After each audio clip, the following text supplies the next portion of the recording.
दिए तो आज बोकरादी कर रहा है।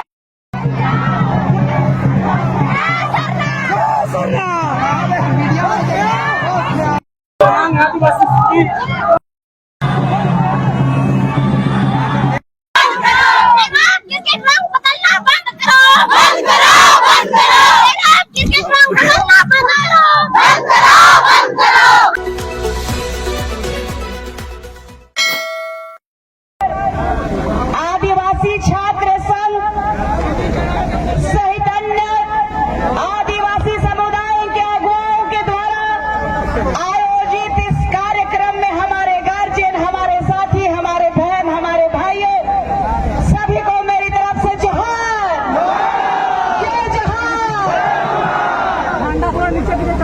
हम कौन? हम कौन? इस देश का मालिक कौन? इस देश का प्रथम नागरिक कौन? हम इस देश के प्रथम नागरिक हैं। इन कुर्मियों को बताने के लिए मैं यहाँ आई हूँ। इन्होंने मुझे ओपन चैलेंज किया था कि रामगढ़ की धरती में आओ, तेरा एक आदिवासी नहीं रहेगा। मैं उनको दिखाना चाहती हूँ आदिवासी परिवार, ये है देश के प्रथम नागरिक, ये है देश के मूल नागरिक। उनको मैं चेताना चाहती हूँ और बताना चाहती हूँ। सब जानते हैं कि वो लोग यहाँ हमारे झारखंड राज्य में खेती करने आए थे। जानते हैं कि नहीं जानते हैं? अंग्रेजों ने उनको खेती करने के लिए यहाँ लेके आए थे और ये कह रहे हैं कि हम 65 साल पुराने हैं।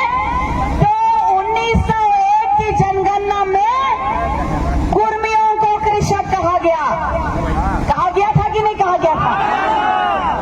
उसके बाद 1926 को, 1929 को और 1931 को इन कुर्मियों ने क्षत्रिय महासभा में अपने आप को घोषित किया कि हम क्षत्रिय हैं।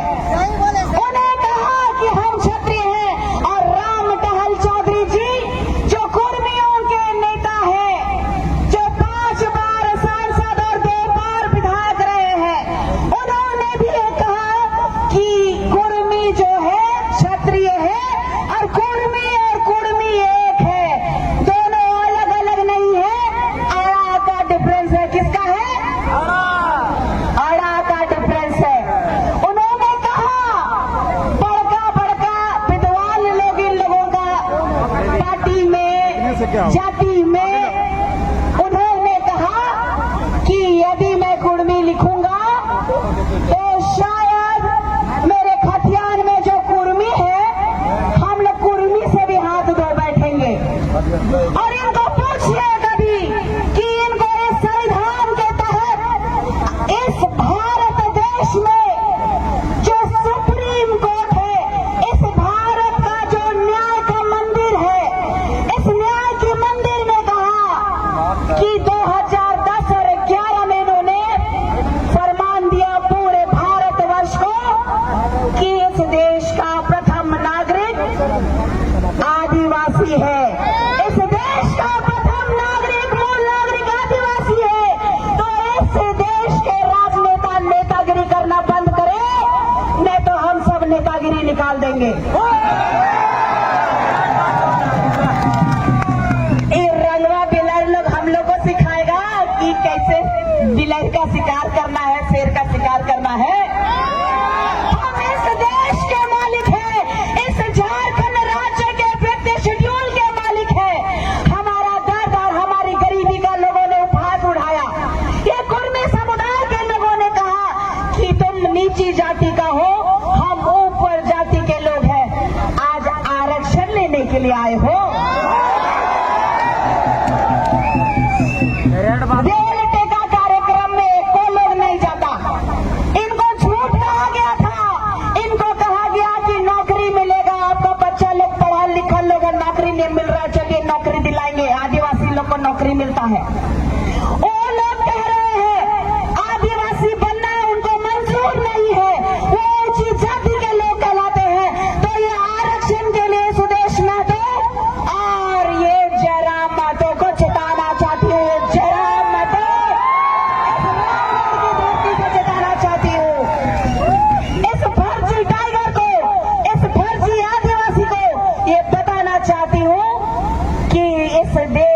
सुप्रीम कोर्ट ने भी हमें प्रथम नागरिक माना है। तो हमारा इतिहास उठा के देख लीजिए, इस भारत देश में दलित और आदिवासी महिलाओं के यहाँ से ऊपर कपड़ा नहीं था, टैक्स लगता था। कोई आया क्या कुर्मी?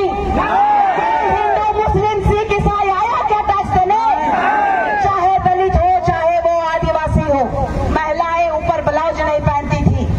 और आज भी हमारे झारखंड देश में, राज्य में, जो देश कहा ना मैंने, क्योंकि हम पूरा देश का मालिक है तो बार बार देश ही निकलता है, क्योंकि पूरा देश का मालिक हम हैं तो हमारा एक छोटा सा कस्बा और कुंबा नहीं हो सकता। पहले भी हमारी महिलाएं ब्लाउज नहीं पहनती थी और ये दुर्दशा है। हमारे गांव में सड़कें नहीं है, हमारे गांव में पुल पुलिया नहीं है। आज कई नेता लोग जेल गेम से, आजसू से इस्तीफा दे के आ रहे हैं। आज आप देखिए वर्तमान के इस राज्य के माननीय मुख्यमंत्री स्वर्गीय दिश्यम गुरु जी, उनके देहांत होने से पहले वो भी माननीय मुख्यमंत्री थे। आज उनके बेटे मुख्यमंत्री हैं, उनकी पत्नी विधायक है, उनकी भाई की पत्नी विधायक रही, उनका भाई विधायक है। लेकिन नेमरा में रोड कब बना? 24 साल बाद बना। यही है आदिवासियों का विकास। आज हमारे लोग जब बीमार होते हैं तो खटिया में लेके जाते हैं, देखते हैं ना आप लोग।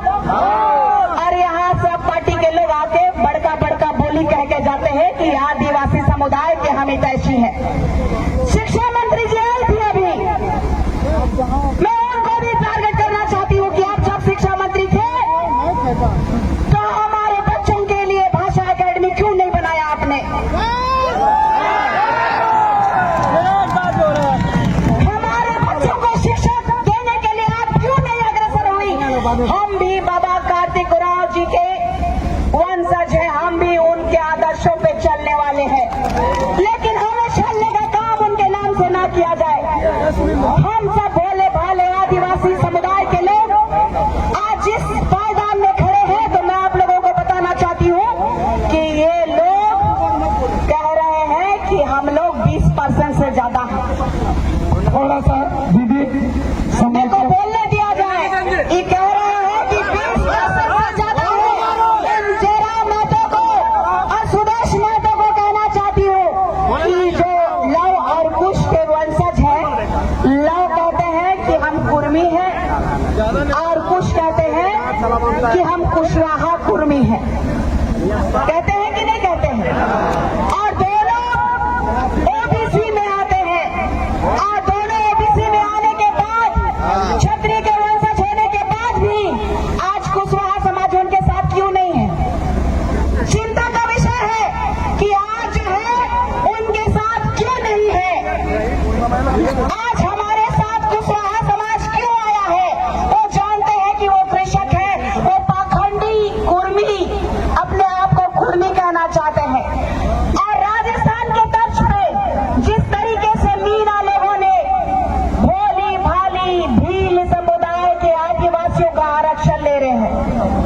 आज IAS है, IPS है, आज बड़े बड़े पोस्ट में भील नहीं मीना है। तो क्या आप चाहते हैं कि हमारे ऊपर कुर्मी राज करे? हम लोग का ढांगर को मालिक बना दे? हम लोग का खेत में काम करने वाला कौन था? कुर्मी कौन था? ढांगर था। तो ढांगर को ढांगर रहने दिया जाए, बहुत मान सम्मान दे दिए। आज सू के सुप्रीमो को चैलेंज करती हूँ, इस्तीफा दे के देख लीजिए, एक मुखिया का चुनाव नहीं जीत पाएंगे आप। जयराम महतो जी को भी मैं कहना चाहती हूँ, जयराम महतो डुमरी का चुनाव में यही शेरनी गई थी, बेरमो का चुनाव में यही शेरनी गई थी। आदिवासी गांव में घुसने नहीं दे रहा था, लेकिन ये आदिवासी बेटी वहां जाके वोट जितवा दिए तो आज बोखरादी कर रहा है। आज निशा भगत को ट्रोल करने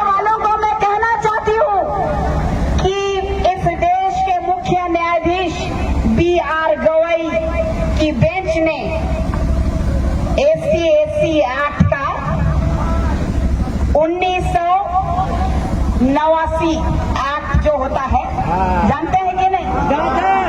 आदिवासियों को गाली दोगे, जाति सूचक बोलोगे तो बेल का कोई गुंजाइश नहीं है। कर्मियों को पता है कि हमारे पास जो अधिकार है, आदिवासी पैदा होता है, बने नहीं जाते हैं। आदिवासियों की ये चेतावनी है, चाहे वो केंद्र की सरकार है और केंद्र की सरकार को चेताना चाहते हैं। अब हो गया ये समय लोलो पोलो करने का, मान सम्मान देने का। हमने बहुत मान सम्मान दे दिया। आपको मैं बताना चाहती हूँ कि कल जो स्वर्गीय निर्मल महतो जी की जयंती, बोलिए जयंती थी ना कि पुण्यतिथि थी? जयंती थी कि पुण्यतिथि थी? कि फर्जी लोगों का पता नहीं चलता, इसीलिए पूछ रहे हैं। तो मैं ये चीज कहना चाहती हूँ कि वहां पर अपना चेहरा चमकवाने के लिए इस केंद्र के एक बहुत ही नामचीन व्यक्ति गए थे, उनके बारे थोड़ा सा मैं बताना चाहती हूँ। गंगवार समुदाय कुड़मी जाति का एक उपजाति है, याद रखिएगा। गंगवार समुदाय कुड़मी जाति का एक उपजाति है। खेला सेंट्रल से हो रहा है, खेला सेंट्रल से हो रहा है। ये लोग जो धमकी दे रहे हैं कि मणिपुर बना देंगे,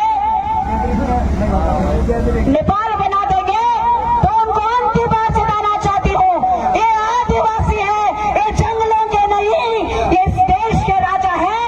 और आने वाले समय में अंतिम समय एक प्रण आप लोगों को दिलाना चाहती हूँ, क्योंकि मैं इसी झंडे से, ये मेरा अभिमान है, इसी झंडे से समाज में आई हूँ।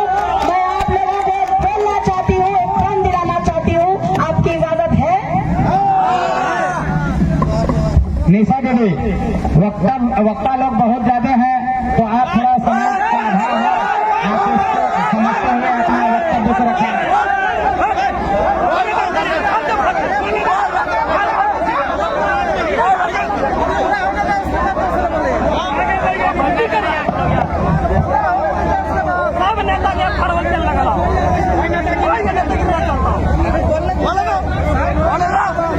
बोलना दीजिए, बाद में बोलेगा नेता।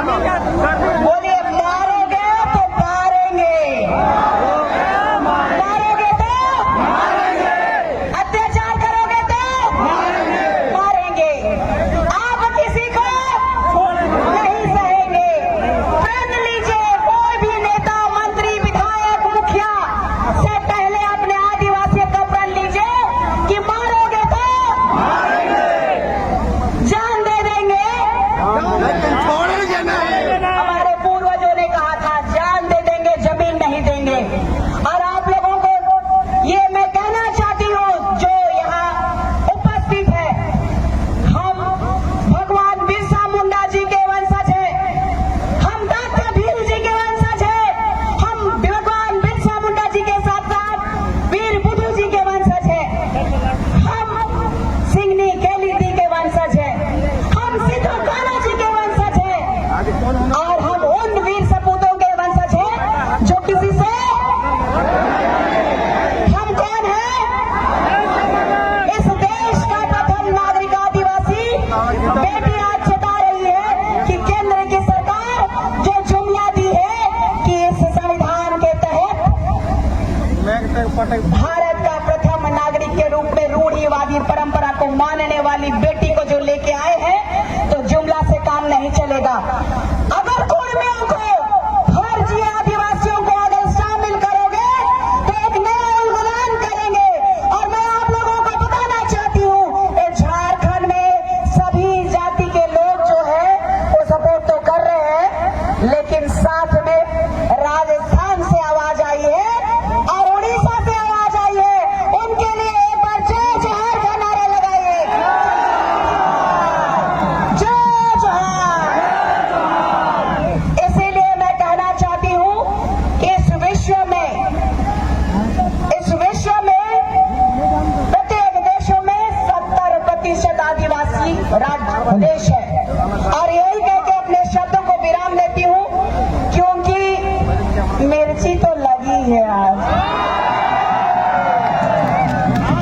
और आने वाला समय में